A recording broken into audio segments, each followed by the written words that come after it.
Hi, it's Paddy Hirsch at Marketplace, here today to talk about counterparty risk. The reason? Because that is at the heart of what is going on in Europe right now, and it's at the heart of what's roiling the markets in Europe and Asia and in the US and giving us all a bit of a problem. So what exactly is counterparty risk? Let's get up on the board here. Counterparty risk. Okay, now counterparty risk right now involves basically the banks. It's all about the banks. But in order to explain this, let's have something a little more prosaic, perhaps. Let's have a bunch of school kids, okay? So here's Alan, all right, a good lad. And here's his friend, John. Okay, John, here he is. John likes his sweets, okay? And he likes to do two things with sweets. Basically, he likes to eat sweets every single day. And if he doesn't eat them, he gets a bit agitated. But he also he's a bit of a hoarder. He hoards the sweets also.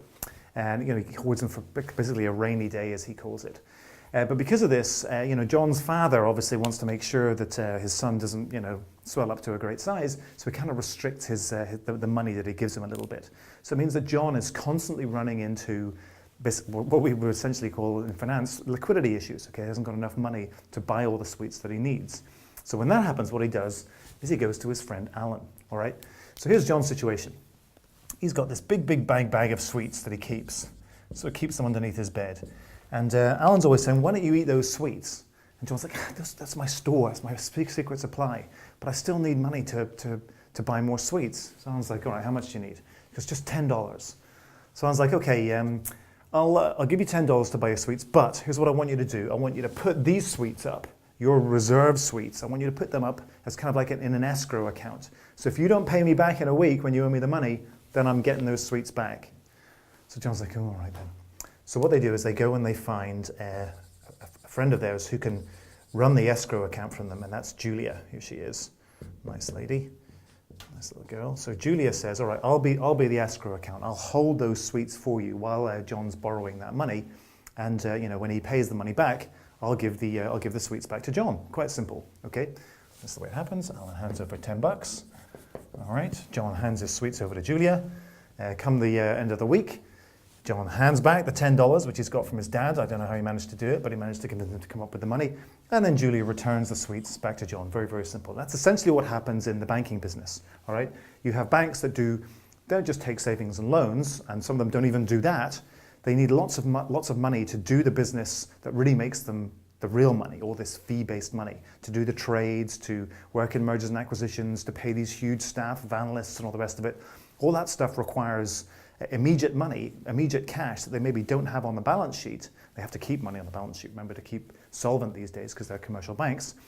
And so they have to borrow that money from somewhere. So where do they go? Well, they go to each other. There's this big money go around where they're all borrowing money from each other all the time.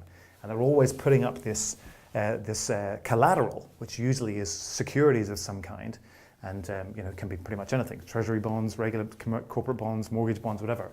They put up this collateral in return for the loans that they get. So in other words, banks are just like schoolboys. Anyway, so what's happening right now is that the banks are looking at each other and wondering, whether or not their counterparties, the people that they are lending money to, are actually good for it. I mean, take our schoolboys, for example. Say John's father's in the news. His company's having a few problems, and every day he's on the front page of the news.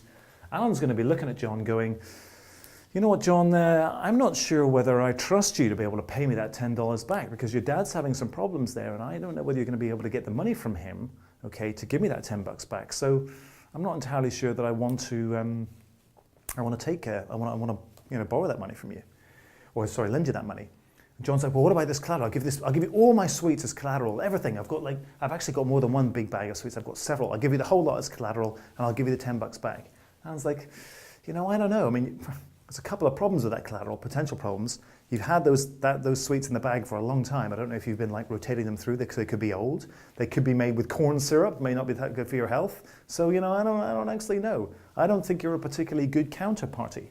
Same thing's happening with the banks. They're looking at their counterparties.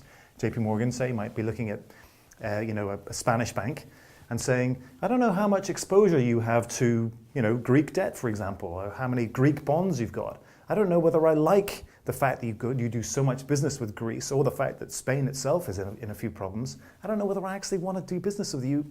I don't know whether I trust you to pay me back. Spain's like, okay, I'll give you more collateral. I don't know whether I like your collateral. I don't know where it's coming from. I don't know how much of it is Greek debt. I don't know how good Spanish debt is right now. I don't like your collateral either. So what the net, what's happening is that the counterparties are refusing to deal with each other in many cases. The banks are looking at each other going, I don't know how exposed they are to Greece or to Spain or to Portugal or any one of these troubled countries. I don't know how likely it is that the euro is going to survive. Maybe the euro is going to go under. I don't like the collateral that they're putting up, because who knows what's in that bag? Who knows how exposed the companies that that say it's corporate debt that they're putting up as collateral? Who knows how exposed each of those companies are to Greece or to Spain or to Portugal, or even to the whole eurozone, which looks kind of threatened right now. So I don't know whether I want to do business with you. Banks all over Europe are now starting to look at each other with a lot more suspicion. They're backing away from each other. And if this sounds familiar, it's exactly what happened whenever Lehman Brothers and Bear Stearns went down. The reason that those two companies had a liquidity crisis was because nobody wanted to do business with them. They were not confident that their counterparties were going to be able to pay them back. Huge counterparty risk meant that nobody did business with each other, and the whole financial system ground to a halt, which is why the Fed stepped in with these big liquidity packages. People are really worried that the same thing's going to happen in Europe, that the banks are going to stop doing business with each other altogether. Then what that's going to do is it's going to make the Asian banks start looking at each other in a weird way and looking at the European banks and thinking about not lending to each other, and also the US banks. So we could be going all the way back to our original credit crisis, all the way back to the foundations of another financial crisis. And that thought is what's roiling all the markets all over the world and leaving everybody right now kind of badly needing a drink.